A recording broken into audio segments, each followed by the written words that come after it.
I'm not happy. I don't need Elizabeth Warren or the government giving away my money. Calling Mike Bloomberg an oligarch has implications in this country that I think are unfair and unreasonable. I care.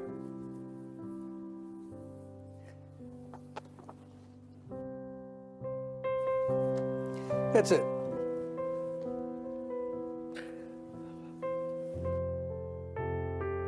Makes you think of some rich person who got their money off of oil in Russia, who's taking advantage of a broken and dysfunctional system. Bernie Sanders saying, the country's corrupt, our system's corrupt. Be careful about that language, Bernie. You know, be careful. Oh, well, I'm sorry.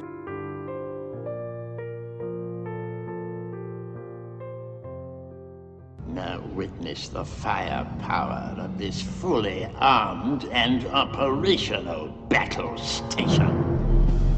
Fired! Fired!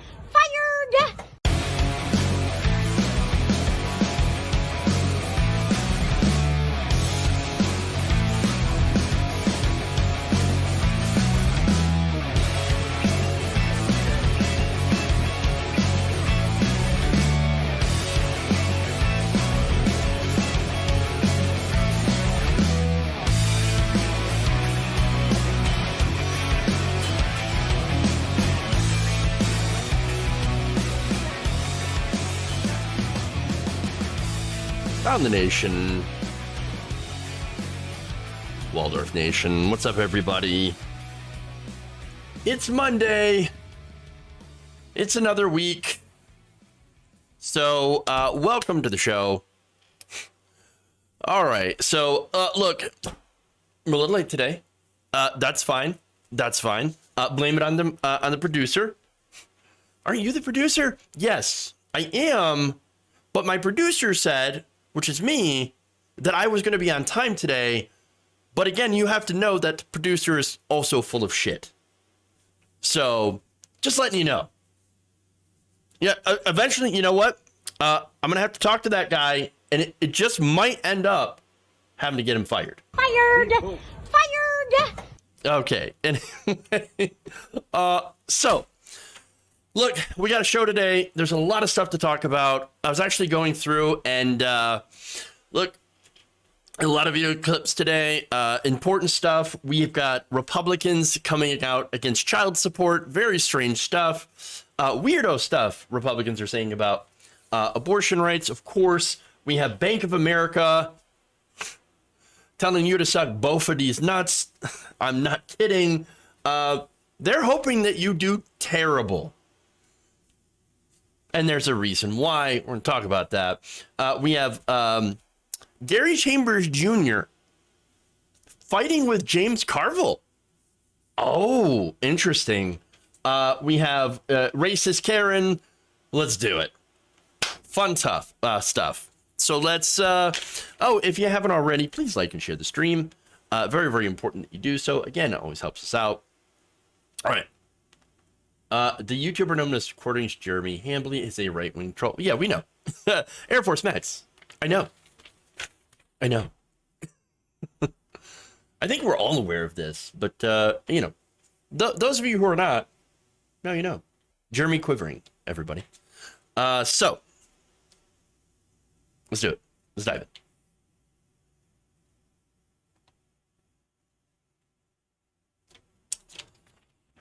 in.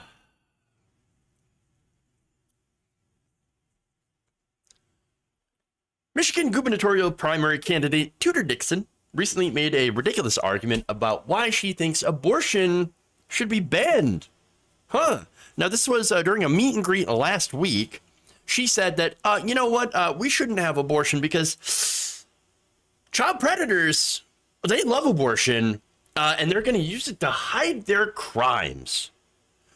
In fact, she says, if you're a predator, there's nothing you like more than abortion.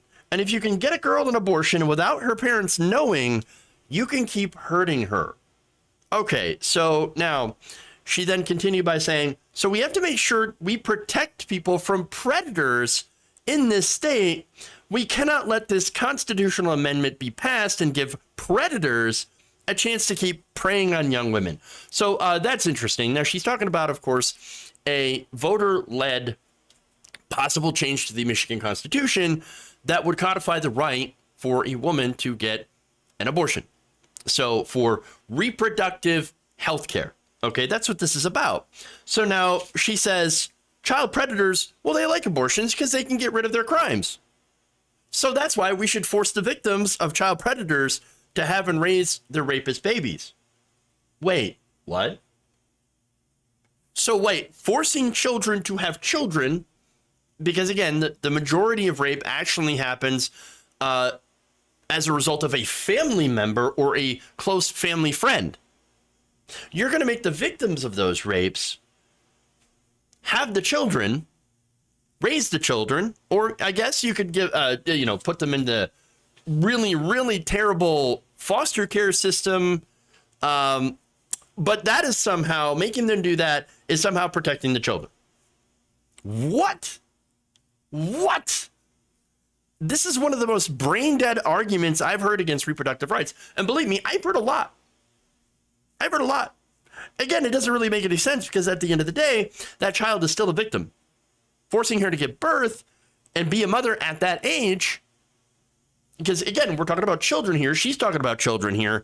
Well, guess what? It's just an additional way to victimize her. Besides, we do have ways of stopping child predators without actually having to punish victims, because that's what banning abortions does. Okay. That punishes the victims and also creates a bond between abuser and the victim in the form of a child. In many states, unfortunately, in this country, a rapist can sue for parental rights. Now, there are laws in some states that say, well, if they're convicted of rape, then they'll lose their rights. But unfortunately, according to the nonprofit advocacy group called the Rape, Abuse, and Incest National Network, less than 1% of rapes end in a conviction. So, Now, there are states that don't require a criminal conviction in order to prevent the rapist from asserting parental rights. However, in order to do that, you've got to go through a court process, where, again, a woman is victimized by having to go through the justice system. And so that's on top of taking care of a child. But see, here's the thing. Tudor Dixon is quite wealthy. She has a net worth of about $1 million. And so it goes to show that she wouldn't need to go through any of those things, that if she actually needed an abortion, she could get on her private jet, fly somewhere else to go to a place where they do abortions. And I want you to understand one thing about these people. They never live by their own rules. Those laws, they're not for them. They're for you. Abortion bans are for you, not for her, not for Tudor Dixon. That's why she doesn't actually give a damn about the impact of the laws that she supports that are incredibly draconian. She wants to ban abortion except in the cases of the life of the mother. And even then, that is, again, something that is not going to affect her. But also, it's a weird sleight of hand. And a lot of people don't talk about this enough, because save the life of the mother is kind of a subjective metric, and it's kind of vague and it's kind of murky. So that has led to doctors, for example, in states that have already banned abortion, where those bans have gone into place, to deny abortions to women during medical emergencies for fear that they may break some of these laws and end up being put in prison. And of course, the result is that women die. They die. And so I don't think these people are pro-life at all. I think for them, of course, it's about control, not just control over your life. Yes, that's a major component of it, but also there's a bigger plan here, and that's to control our political system. Why? How? Well, by making sure that there are more white babies who would then, in their minds, hypothetically, because again, a lot of what they believe is projection. So they think, well, I'm a white Christian. Of course, I'm going to vote, for Republicans, right?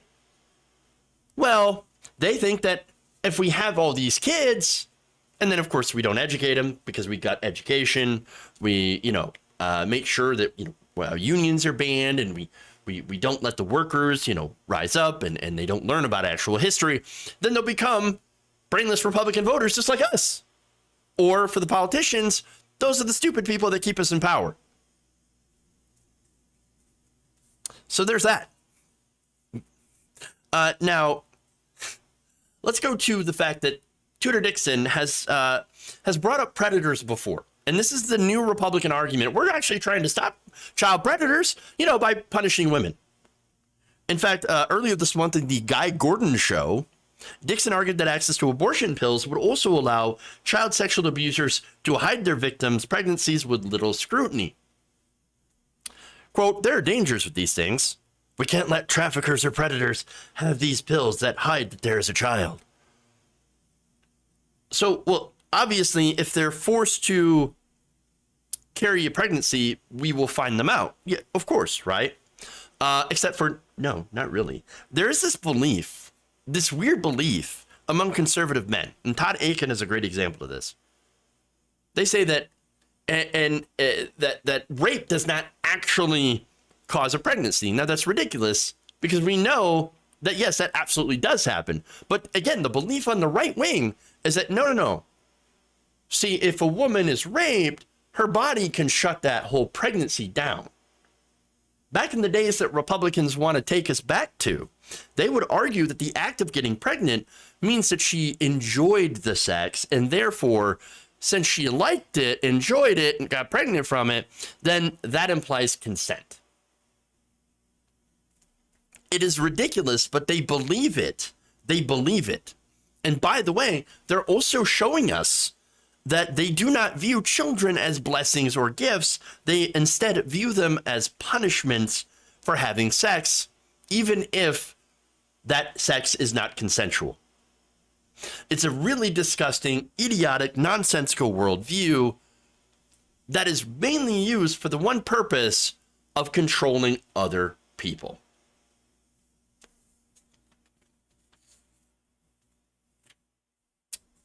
All right. Moving on, we've got more ridiculous Republicans.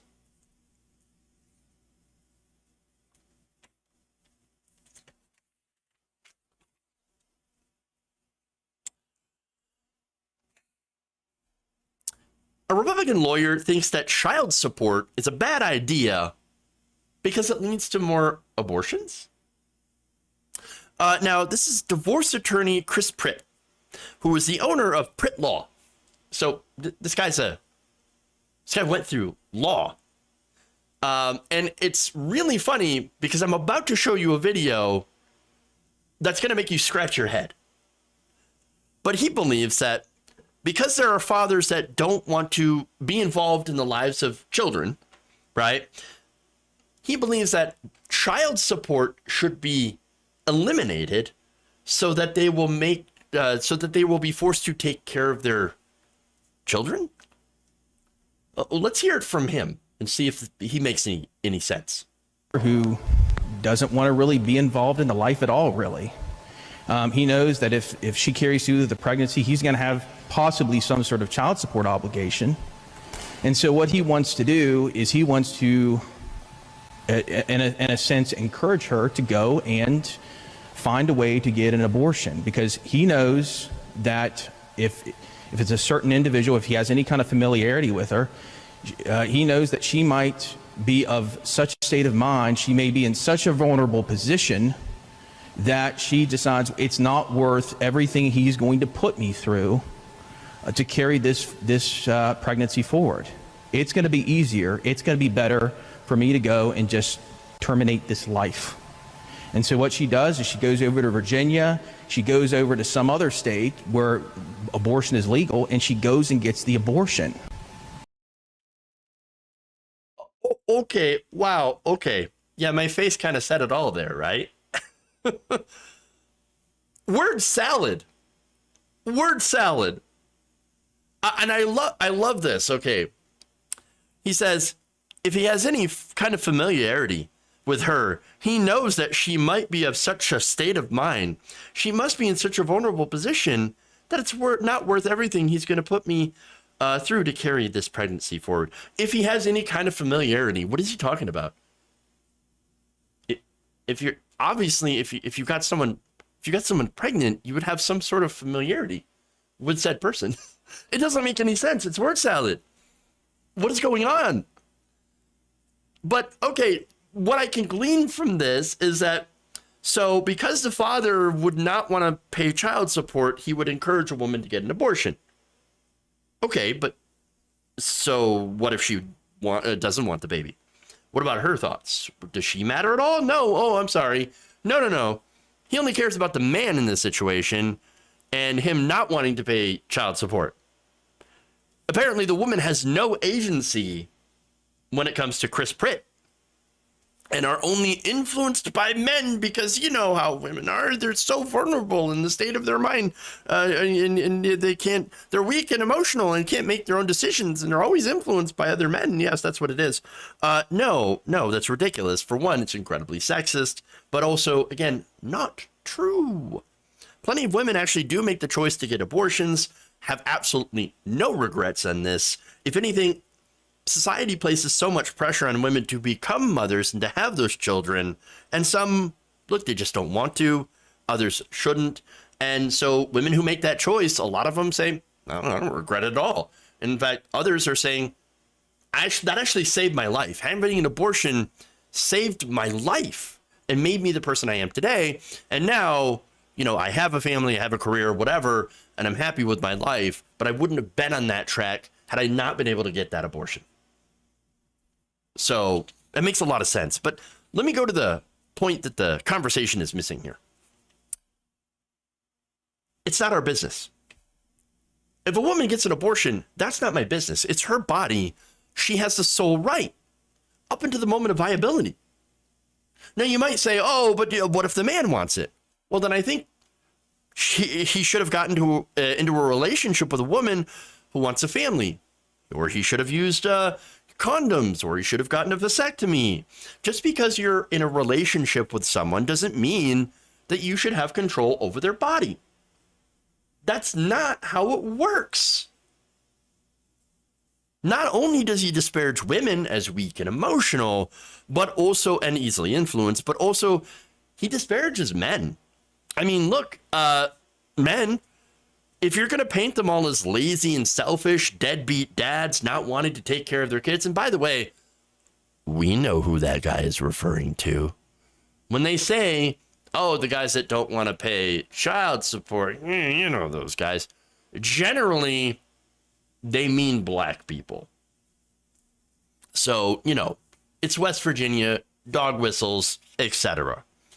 And so, are there deadbeat dads? Of course there are. But there are also a lot of great dads who pay child support, who take care of their children. They love their children.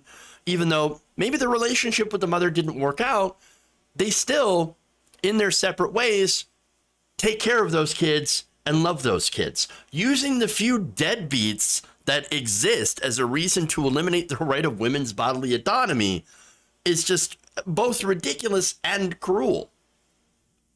But again, the cruelty here is the point.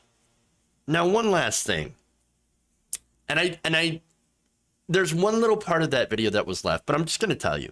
He said, quote, I think that's a really clear possibility if we enact the Second Amendment here.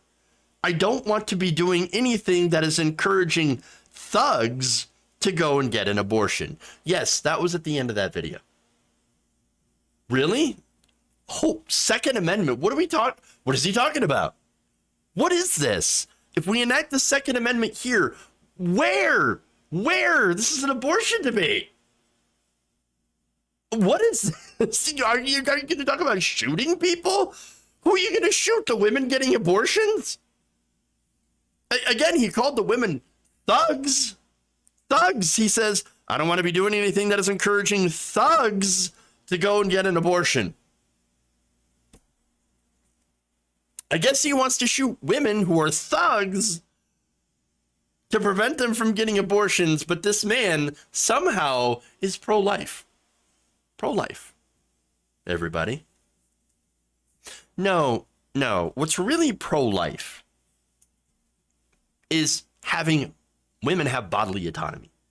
When it comes down to it, abortion frees women from bad relationships, as does birth control. frees them from toxic marriages, frees them from abuse, and further victimization when in cases of rape and incest. And look, you know, you want to talk about saving lives in the case of a fetus like these people do. You have to also know that abortion saves women's lives too.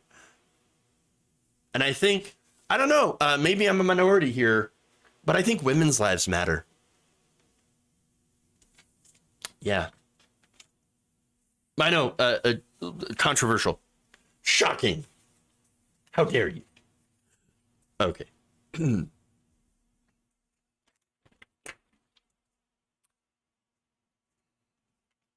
Moving on. Let's go to Trump.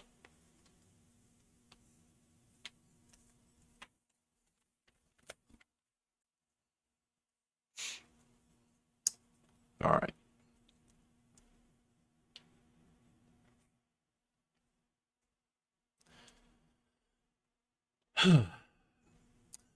Former President Donald Trump's ex-wife, Ivana, who passed away suddenly at her home in New York as a result of an accident, which is not at all suspicious, was laid to rest at her ex-husband's Bedminster golf resort.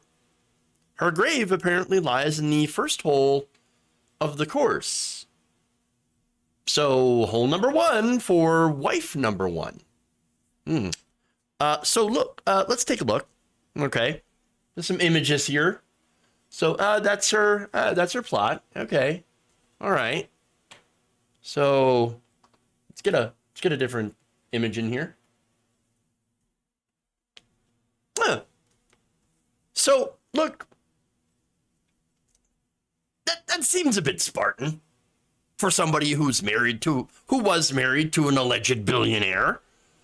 But, you know, maybe, hey, look, the family, maybe they just wanted to keep it simple. You know what I'm saying? Keep it simple, keep it small, a little bit of a tiny plaque, you know, no inscription. Or maybe they're just cheap. But it gets worse. It gets worse than just burying her on the golf course in a very simple plot. Again, which you could just be like, well, look, that's not classy, it's cheap. No, it actually looks like they might be trying to make money off her corpse. Tweeting on Sunday, Dartmouth professor of sociology Brooke Harrington took a look at some tax credits in New Jersey that she thinks that Donald Trump and his Bedminster course could end up receiving as a result of burying Ivana on the property. Now, that is, of course, dependent on if he is able to claim Bedminster as a cemetery. Now, according to the New Jersey website, a cemetery company is defined as this: an individual, corporation, partnership, association, or other public or private entity which owns, operates, controls, or manages land in places used to dedicate for use to burial of human remains or disposition of cremated human remains, including a crematory located on dedicated cemetery property. Now, so she's there, and you could say, look, he dedicated that plot near the first hole. So what, does that mean that he could declare Bedminster a cemetery? I don't know. That's what concerns me. Now, the state, by the way, has absolutely no stipulation regarding a minimum number of corpses necessary for you to get tax breaks. Theoretically, Ivana's burial could be enough to relieve the Trumps of certain tax forms of taxes. In fact, here's what the New Jersey website says on that. The act relieves cemetery companies from the payment of real property taxes on lands dedicated to cemetery purposes, income taxes, and sales and use taxes. Now, look, Bedminster, I don't know if you know this, but it's a golf course, not a cemetery. I'm just saying. And by the way, they cremated her remains, so there's no reason to put a plot there. Look, I don't even know if he's going to get any of these tax breaks, but would anybody be surprised if he was trying to do so anyway? Now, it is important to note that it wasn't Donald Trump that made the decision to have her burial plot in Bedminster. No, this was Ivanka, Don Jr., and Eric. They had the power to decide where she was buried, but to me that seems like a little bit of a moot point, considering how this really seems like the very kind of harebrained tax avoidance scheme the Trump family would attempt. Really. And it's because they're scammers. The family, Donald, Ivanka, Don Jr., and Eric, they got in trouble because Trump used charitable assets to pay off legal obligations, promote his hotels, buy personal items, and support his presidential campaign. While Eric, who ran a foundation for cancer kids, is under scrutiny for some of the handling of funds. Trump also ran a fake college and had been investigated for allegedly inflating his assets for loans and then deflating them when it comes to taxes. Unfortunately, the investigation into that, headed by the Southern District of New York, was dropped by Cyrus Vance Jr., who, according to prosecutors that worked on that case, had him dead to rights on charges of tax fraud, but decided, I'm going to drop it. Not interested. So, that said, with all the history of scams that the Trump family has run, is trying to avoid taxes using your dead ex-wife / or mother in the case of the kids, does that seem all that out of character for the Trump family? I don't think so.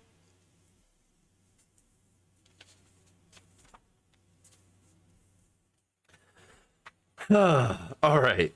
So let's go to how the banks really hate you. And I mean hate you.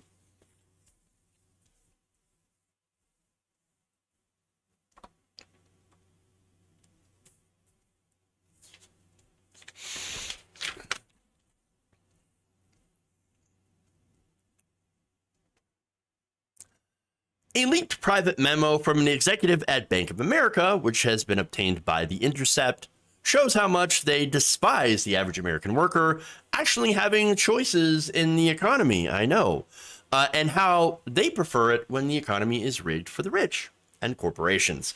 Now, when making predictions about the economy over the next several years, Ethan Harris, an executive at Bank of America, the head of global economics research for the corporation's investment banking arm, Bank of America Securities, stated that he hopes that working Americans would lose their leverage in the labor market. So the result of that, of course, would be unemployment going up and wages going down. I'm going to explain that. The memo noted that the changes in the percentage of Americans seeking jobs should, quote, help push up the unemployment rate. And he's not saying this is a bad thing. He's saying this is a good thing. In fact, he writes, by the end of next year, we hope the ratio of job openings to unemployed is down to the more normal highs of the last business cycle.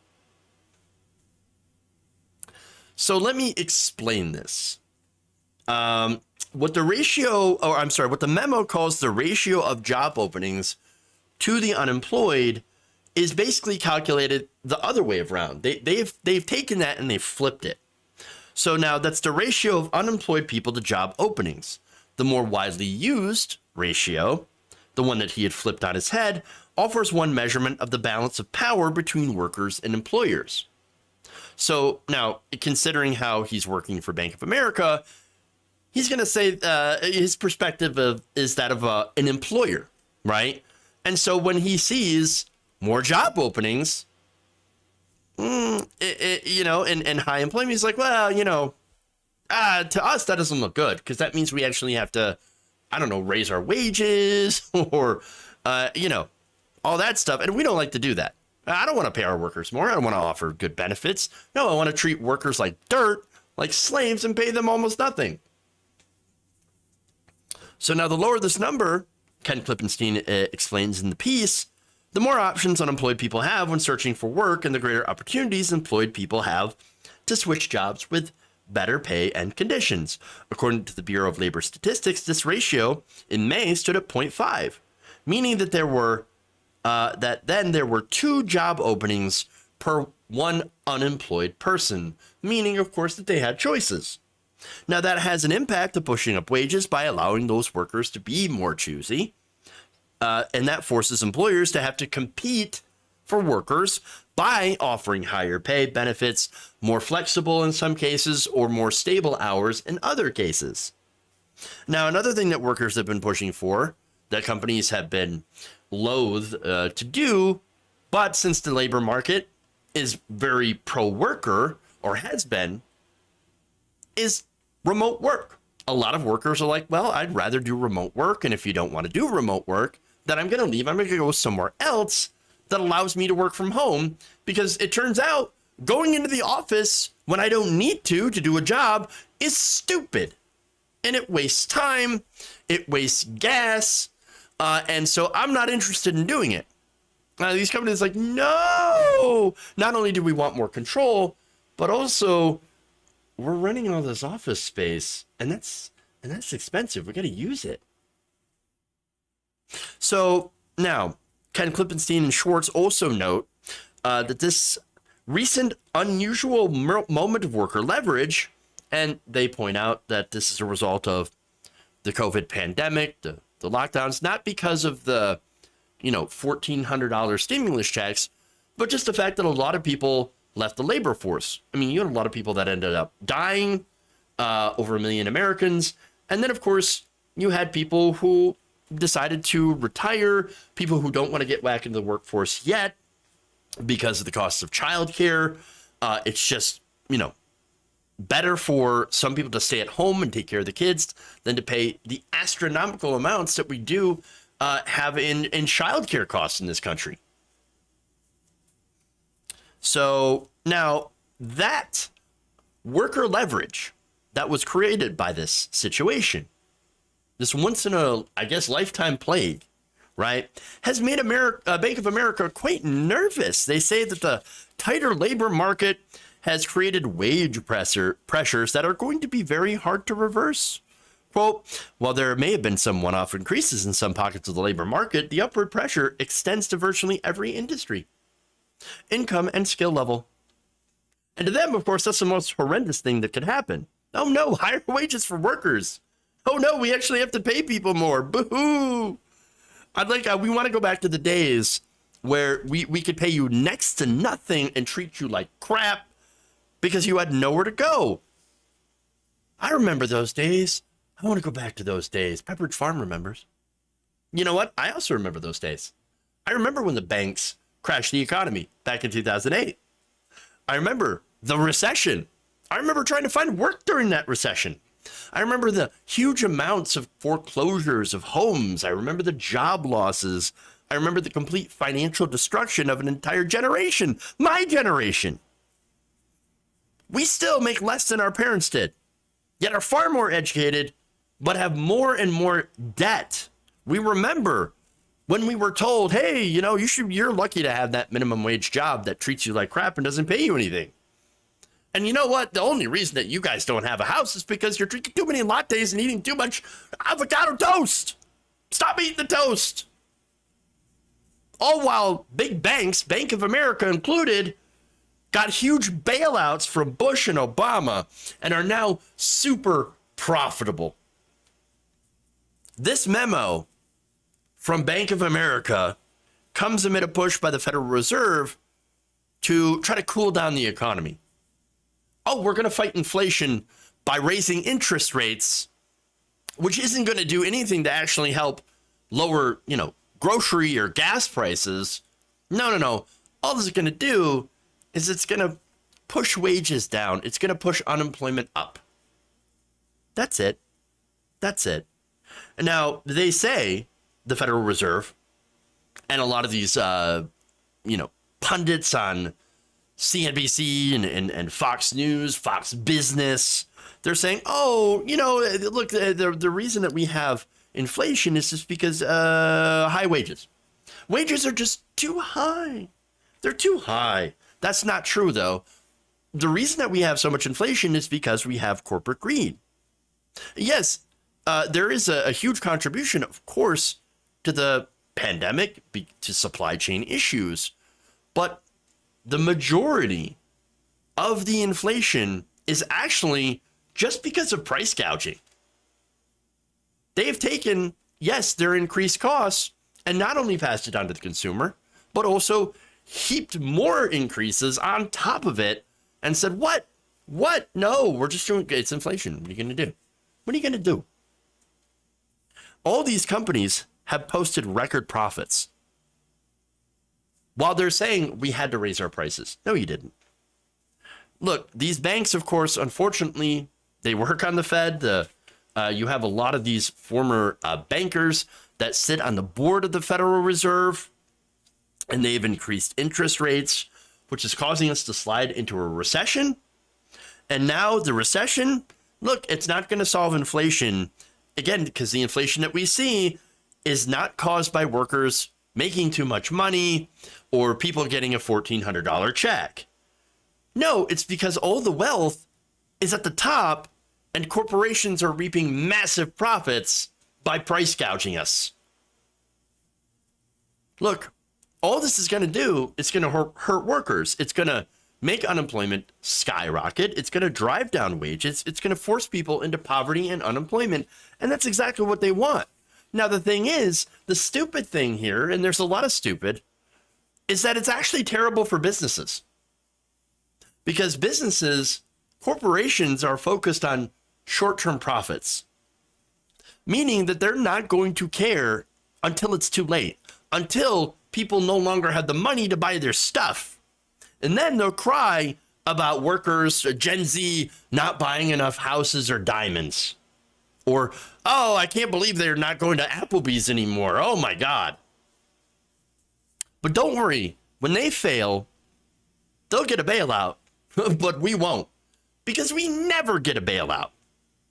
Now, here's one more thing that's ironic about this. And it's not just, this is aside from Bank of America being shortened to BOFA. Because, I'm pretty sure you know what that stands for. But everyone on cable news and the Federal Reserve, as well as the so-called capitalists, are actually ignoring the father of capitalism, who warned us against this. He said, quote, this is Adam Smith, high profits tend much more to raise the price of work than high wages. Oh, no kidding. Our merchants and master manufacturers complain much of the bad effects of high wages in raising the price. They say nothing concerning the bad effects of high profits. They are silent with regard to the pernicious effect of their own gains. They complain only of those other people. Yes, interesting. So here's the father of modern capitalism saying, hey, jobs, employers, if you're too top heavy, if you're giving all the profits to the rich, you can't sit there and complain about the workers causing inflation. You know why? Because it's you that's causing inflation. And what we need to do to fix that isn't to make people more unemployed, to hurt workers and drive down wages. We need to tax the excess wealth at the top. That's the way. If there's too much money in the money supply, well, guess what? Where did most of that money go? It went to the banks. It went to Bank of America. It went to Chase. It went to all these different institutions that got bailed out, again, during the pandemic. It went to all these corporations. So you need, and by the way, the corporations, what did they do? Stock buybacks. They bought back their own stock, their own shares, and increased executive payouts.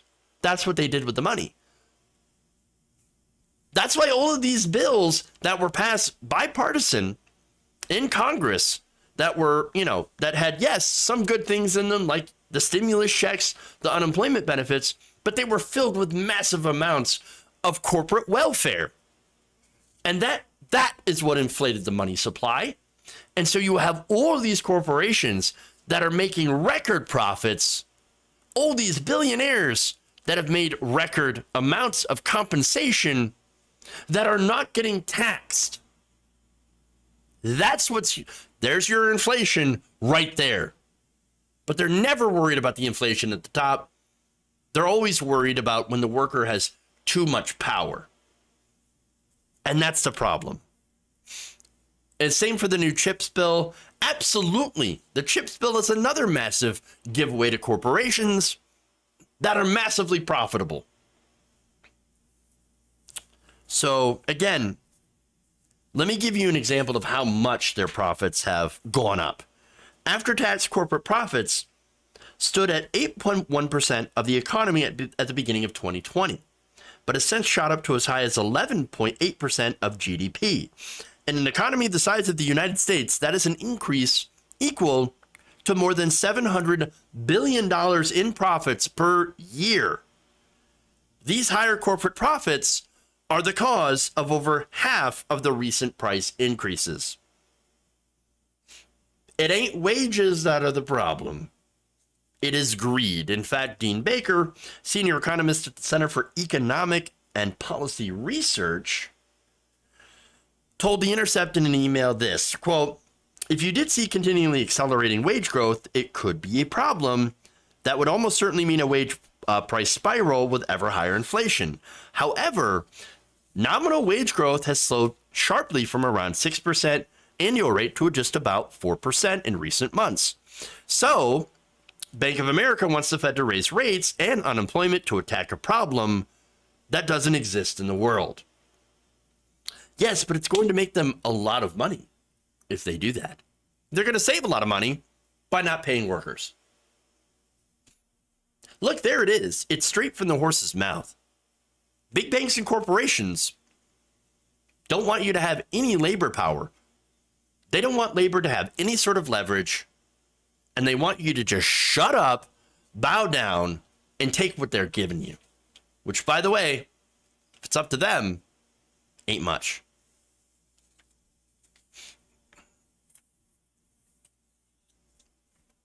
All right.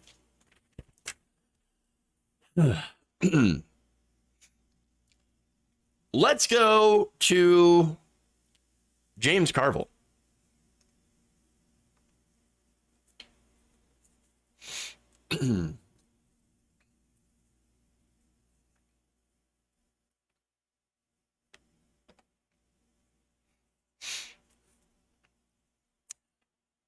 So-called Democratic strategist James Carville is not a fan of Louisiana progressive Gary Chambers Jr.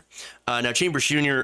Made some waves earlier this year after he had become the first Senate candidate in history to smoke cannabis during a political ad.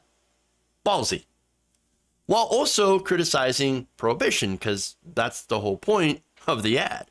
So now Chambers Jr., his positions are progressive. He supports Medicare for all, Green New Deal, Build Back Better, $15 minimum wage, the end of the drilling in the Gulf of Mexico, cutting military spending. He also had come out and said he would vote to impeach, he would have voted to impeach Trump and hold him specifically accountable for what happened on January 6th. So naturally, establishment Democrats like James Carville absolutely hate him. In fact, he had this to say about Gary Chambers. Does Gary have any chance? No. And I think Gary Chambers is an idiot. He's one of these kind of activists, left-wing activists from Baton Rouge. And he has an outstanding opponent, a guy by the name of Luke Nixon, who's a former Air Force pilot. Oh, this is a primary. Delta Airlines pilot, is a foreman of Falls Parish, which is the same parish my mother is from. I mean the left. What a bunch of activists. I hate activists. I hate them. Oh, idiots. What an idiot. Fighting for things that people want. No. I want the guy who is basically running on, I'm a former military pilot. And he grew up near my mom. Okay, and?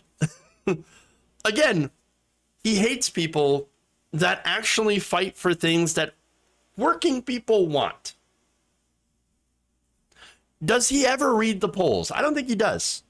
Look, the majority of Americans are in favor of legalizing cannabis. In fact, that's one thing that Joe Biden could do today.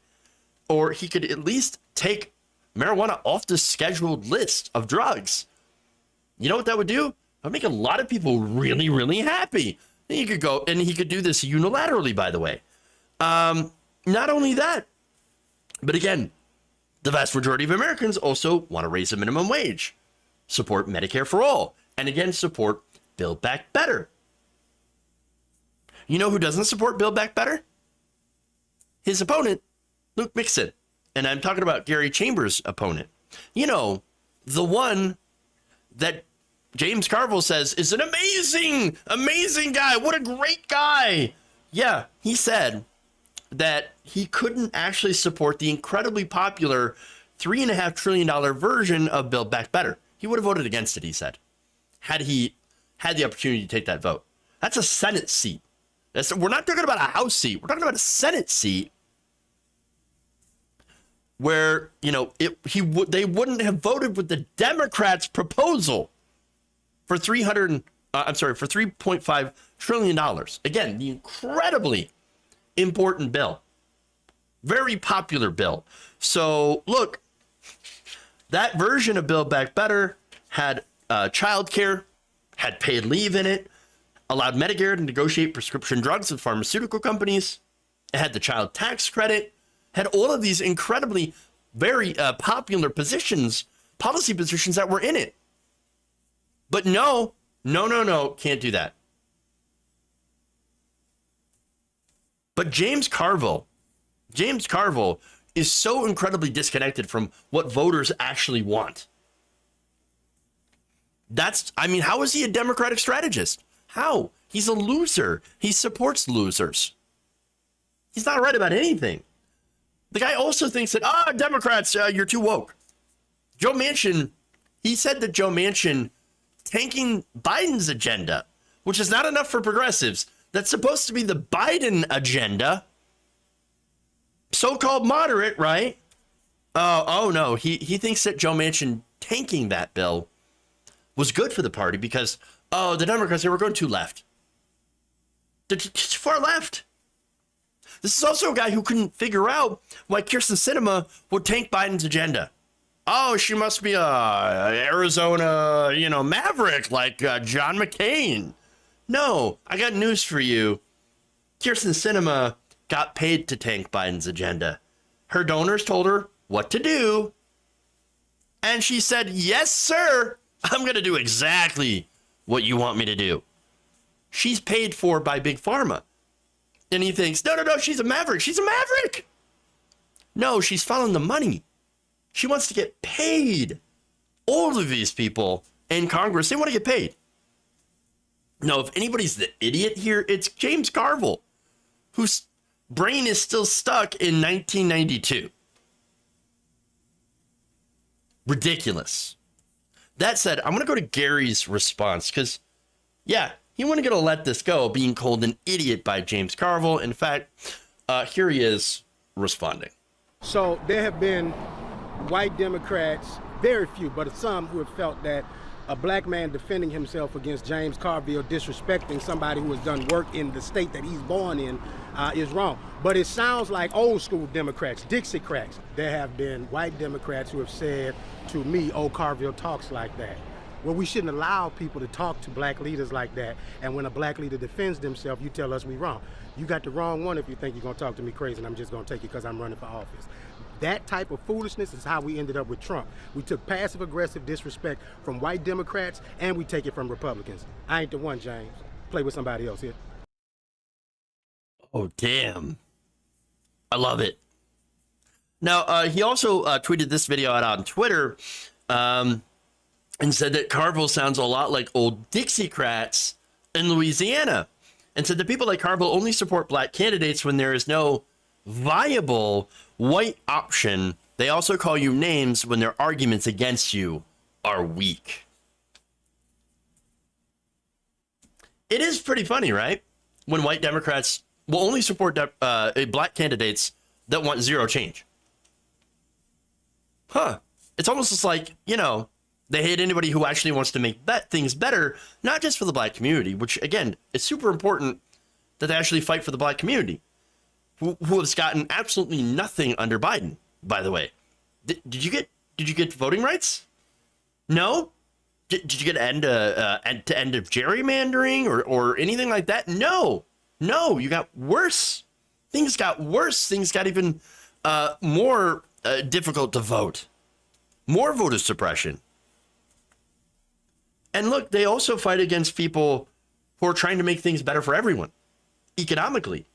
Shut up! How dare you try to make things better, you activists? Isn't it interesting, too, how they turned the word activist, which just means somebody who's passionate, involved in the political process, and actually wants to make change, into a bad thing? I mean, I'm pretty sure you've probably seen it now. Whenever they want to deride someone who's progressive, oh, you're an activist. You activist. They don't know anything. All they want is change. We don't want change. No change at all. No, it really shows you that what the establishment wants from you is to show up and mindlessly vote for whatever candidate that they put in front of you.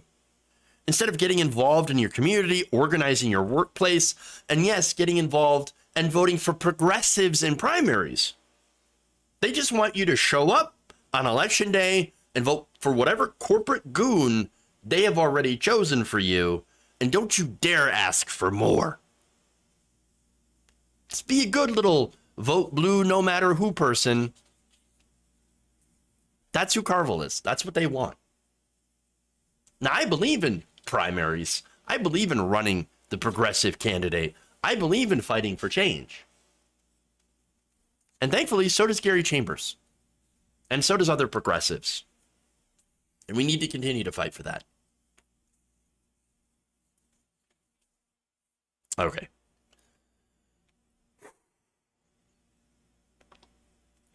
This last story is a real doozy.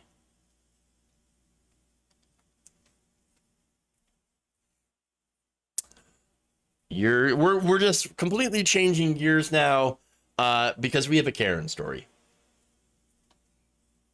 And it's a good one. All right.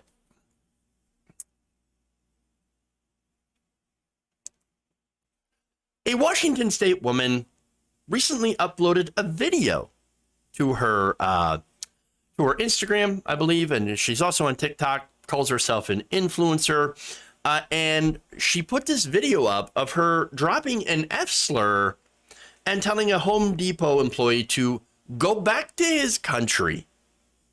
Say it again. I didn't hear you. What did you say to me? Go tell me. Hi. Okay, you need to leave, man. He's being rude. You're being rude. No, I'm not being rude. You need to leave. No, Thing. you're not any more customer. You need to leave. Oh, I'm not a customer? You're not So customer I want in my this store. thousands of dollars I spend here back every day. No, leave. Leave. You need So to then leave. give me my thousands of dollars. Give me my thousands of dollars. No, leave. Give me my thousands of dollars back. Leave. Then give me my thousands of dollars back. Out. Cool, you're getting fired. Bye. Fired. Go. Fired. Fired. Wow. Fired. That's got to be the most annoying sound I have ever heard. Wow. Wow. Okay, so now, look, that's Amanda Marie, who's an influencer with around 14,000 followers on TikTok. And she's got backlash as a result of that video that she had posted where she actually described how she harassed a Home Depot employee while using homophobic language. Now, the video shows that Marie telling a black employee that she's going to get him fired, then goes to her car. I'm going to show you that video next to recount the incident from her perspective. Now, before I get to that, she claims the store worker had called her the C word. No, I didn't endorse that, but from what it looks like, she might have actually deserved it. So I don't know what started this, but it looks like she has gone absolutely full Karen. And so here's that next video. Said I'm not leaving. Call the cops. I've done nothing wrong. I'm trying to buy something. And he's like, I'm not discounting anything. I'm not selling you anything. Get out of my store. like pushing me out, like walking me out, not touching me, but like pushing me basically out. And then I turn around and you're gonna be rude, go back to your country. Go back to your country, because he wasn't from here. That was it. And I mean this sincerely. For all the people in the back, if you ain't gonna respect Americans, go back to your country. Respect is earned, not given. Don't be rude and work in customer service, for one. So I turn around, I say go back to your motherfucking country and learn to before you come here. Whatever the said, spitfire, as always, you know how I do. That was it. Back in New York, the word is not really like offensive, but I understand we live in a day and age and everybody's not from New York City and everything is sensitive to everybody who's not from New York City. So the gay guy got really offended when I said for him to go back to his country. Get out of here, you back to your country? Yeah? You ignorant, go back? Yeah, you do this, you yelling, screaming at me. So I finally pull out my phone. I'll show you the end of it. Here's the video. Been on the phone in the parking lot still with customer service complaining because that's not how we treat customers. So Mr. Hansen and Jamie are gonna lose their job today. This is what happens when we fuck with Amanda Marie Keshner. Okay, bye. Is it though? Is it? Because, you know, I'm going to go to an update here from Home Depot who saw the video. But again, it's really important to note how she uploaded this thinking, nailed it. Nailed it. Totally got it. Oh yeah, I'm going to show them minimum wage workers at Home Depot. Huh. Okay. So now I love when, okay, so there's actually a lot of stuff that I just absolutely love about this. For one, she tries to claim the homophobic slur, the F word, as, oh, it's just something that we do in New York. Is it though? Is it? Maybe I don't know, maybe in the part where you're from, but holy crap. I'm guessing that if you say that in a lot of places in New York, it's not going to go well. Not going to go well at all. And again, she's in Washington. So again, not going to fly. It's not going to fly anywhere. But no, people are just so offended and sensitive these days. Oh, well, that probably informs her political beliefs. I'm going to guess that she's one of those free speech people, right? That's what I'm guessing, which is ironic because here she is trying to cancel people, literally getting them fired over pretty much nothing. And so let me give you the update from Home Depot, which is the best part.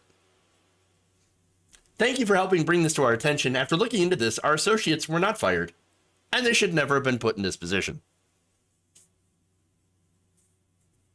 Oops. Oh, gee, I guess it didn't work out. Her plan to get them fired. Fired! Fired! Oh, not fired. Not fired. Oh, no. Look, the backlash also has led to her deleting the video from her social media. And so, well, I guess all's well that ends well. Look, I'm not saying, by the way, if you see this, go and harass her or anything like that.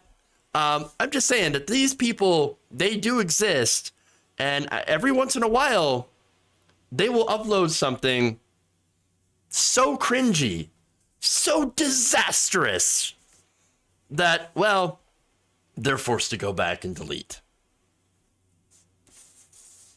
And that's what happened here. Okay. Anyway, that's it. That's the fun that we had today. Why does that sound like up an octave? I want to hear her say "be kind." It is not up an octave. I did no audio tricks. No audio tricks. And that's just the way that she sounds. Fired! Fired! No. Okay. Yes, new soundboard material. That's literally the best. It's the best. I just can't wait for her to post up a video whining about how people are being mean to her for the video. Yep. How to destroy your career in a minute? No, it's actually about 2 minutes long, but yes. Okay. Well, look, that's it. That's all I got, everybody. Thank you for sticking with me here. Please like and share the stream if you haven't already. Very important that you do so. It's Socialism or Barbarism. Thank you for subbing for a month of Tier 1. Really appreciate that. Let's see. Okay, nothing new here today. Let's go to Super Chats here. We got a few, so thank you about that. Madi Darno, thank you for the very kind $1. Appreciate that. We've got more. We got more to read. Let's see. Just gotta find it. Gabby Mathis says, I hate Bofa, but I still have 2 accounts there. Crazy. Yes. 2, you say? I'm going to be saying fired for the rest of the day. Oh my God. Imagine. Okay. I'm probably going to do something stupid later. But I'm thinking about dubbing. Fired! Fired! Over Donald Trump saying you're fired. Hilarious. Hilarious. 2 accounts, Brad Bloom says. Interesting. All right, so let's raid here over on Twitch. I'm gonna raid into. I'm gonna James from the internet raid, so we'll do that. Everybody enjoy James from the internet, and hopefully we'll see you back here tomorrow, somewhere around, 4. Occasionally, it's been a day, okay? It's been a day. And it's a Monday, and you know the things, There's insanity in the control room. That's what it is. All right. Thank you all. Love you, and remember, change begins with you. Good night, nation. We'll see you all tomorrow.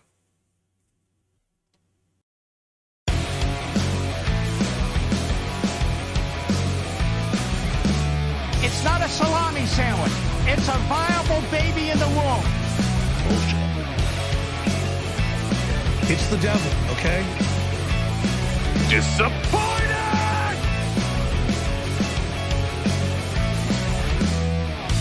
It's not human intelligence! Who's got a hammer? Tolerate.